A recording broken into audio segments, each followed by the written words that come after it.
In the middle of the Mexican desert in the 1940s, filming commenced on one of the first movies to be shot outside the United States. With high temperatures, a large language barrier, and production constantly being shut down due to going over budget, no one, not even the studio executives back in the US, knew that this motion picture was soon going to be one of the most inspiring and endearing films of all time. Today, I'll be giving you my review of John Huston's 1948 The Treasure of the Sierra Madre. This is Hollywood Classics.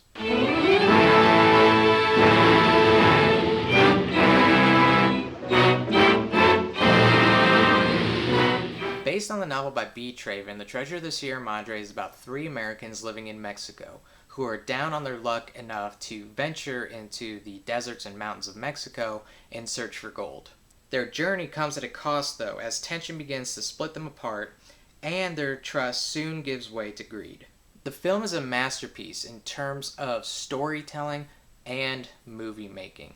Treasure of the Sierra Madre has gone on to inspire such accomplished filmmakers like Stanley Kubrick, Sam Raimi, Paul Thomas Anderson. The legacy of this film is as extraordinary as is the making of the movie. Writer-director John Huston first came across the novel in the mid-1930s and instantly thought it would make a fantastic film. Already an accomplished screenwriter, Huston wouldn't get the chance to direct until 1941's The Maltese Falcon. He directed two more films before being shipped off for World War II. However, before he left, he did try to secure the rights to The Treasure of the Sierra Madre, and Warner Brothers did want to pursue the project, but with Huston gone off to war, several directors and writers were brought on. Fortunately for Huston, the producer Henry Blanke was so sure of Huston's work, he kept hiring directors and scripts and then firing them before production could officially start. This was done as a means to keep the studio interested in the project and buy his time before Huston could return. It worked, and when Huston returned from war, he was all set to write and direct The Treasure of the Sierra Madre. The idea of shooting in Mexico was a groundbreaking decision, and I'm not sure how John Huston convinced Jack L. Warner to let them shoot in Mexico.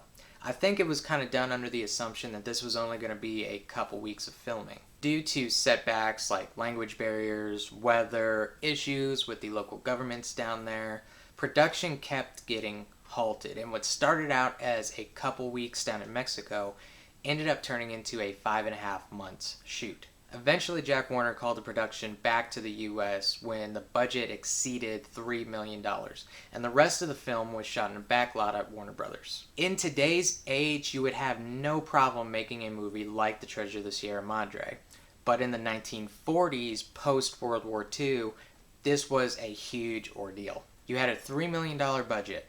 You had filming on location. And not only that, but movies in the 1940s had romance. They had likable characters, happy endings. The Treasure of the Sierra Madre had none of that.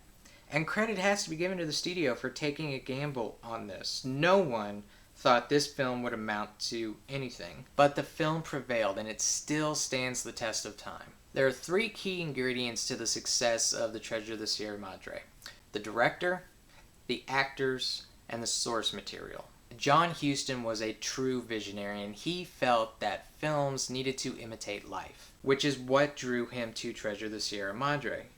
Life is not all glitter and glam. It can be dark, despairing, and unforgiving. John Huston excelled in two aspects of filmmaking. First, he was great at directing films where the characters did not get the success that they were after. In The Maltese Falcon, they never got the falcon. In The Treasure of the Sierra Madre, they never got the gold. In Moby Dick, Ahab never killed the whale.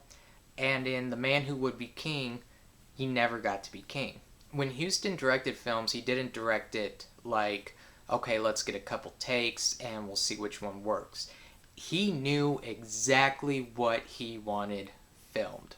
He even stated that half the time he didn't even know who the editors were on his films.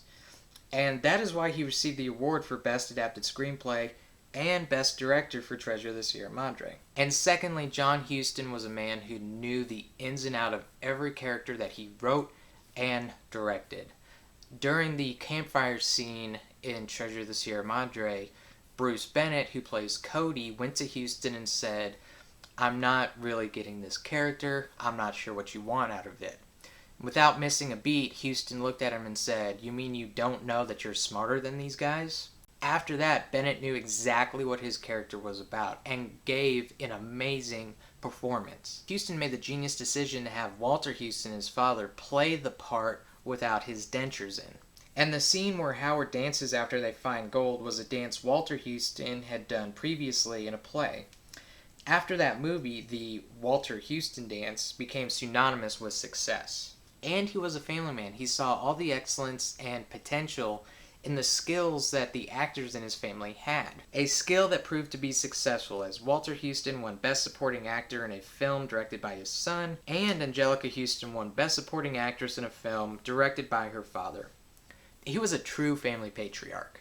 The casting of the Treasure of the Sierra Madre is just phenomenal. Those actors truly were tailored for those parts. By the time Huston returned from World War II, Humphrey Bogart was already a huge star. And after working with him on the Maltese Falcon, Bogart was anxious to work with Huston again. And Huston knew he would be a great Fred C. Dobbs. And again, in those times, a movie like this was not a glorious project. 5 months in the Mexican desert would have driven anybody away.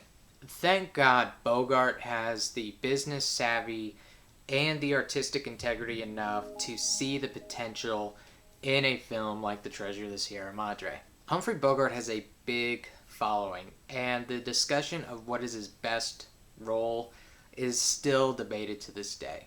Some people like Maltese Falcon, others like Casablanca. Me, personally, my favorite Humphrey Bogart role is Fred Dobbs in The Treasure of the Sierra Madre. And Tim Holt as Curtin is amazing. It's almost like that part was specifically written for him.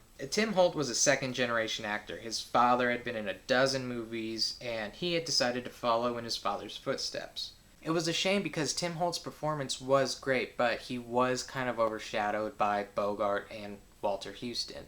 He started out in the movie as Bogart's sidekick, but towards the end of the film, you're really rooting for him.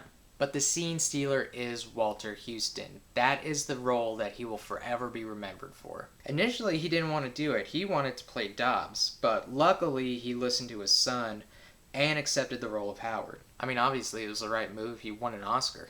His acting in that is timeless. There are some movies where the acting and the dialogue is a true sign of the times in terms of language and its delivery.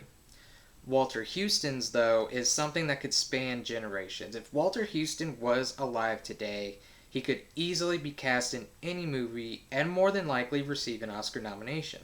I don't know what else you can say about his performance. It is just amazing, and his portrayal will forever be a part of history. I don't think I've seen a movie that is as true to the source material as The Treasure of the Sierra Madre is. Lord of the Rings came close, but there was still a lot of stuff missing. To my knowledge, the only 3 things that are missing from The Treasure of the Sierra Madre are the 3 campfire stories that Howard tells them at their campsite. Everything else, though, is spot on. I mean, some of the language was changed, but that was due to the times. The Treasure of the Sierra Madre is a film that stands the test of times, with themes that transcend generations. A masterful piece of filmmaking that has influenced hundreds in the arts and is as contemporary today as it was in 1948. The Treasure of the Sierra Madre is a true classic. Thanks for watching. Be sure to comment below, give me your review of The Treasure of the Sierra Madre, and thank you for joining me on Hollywood Classics.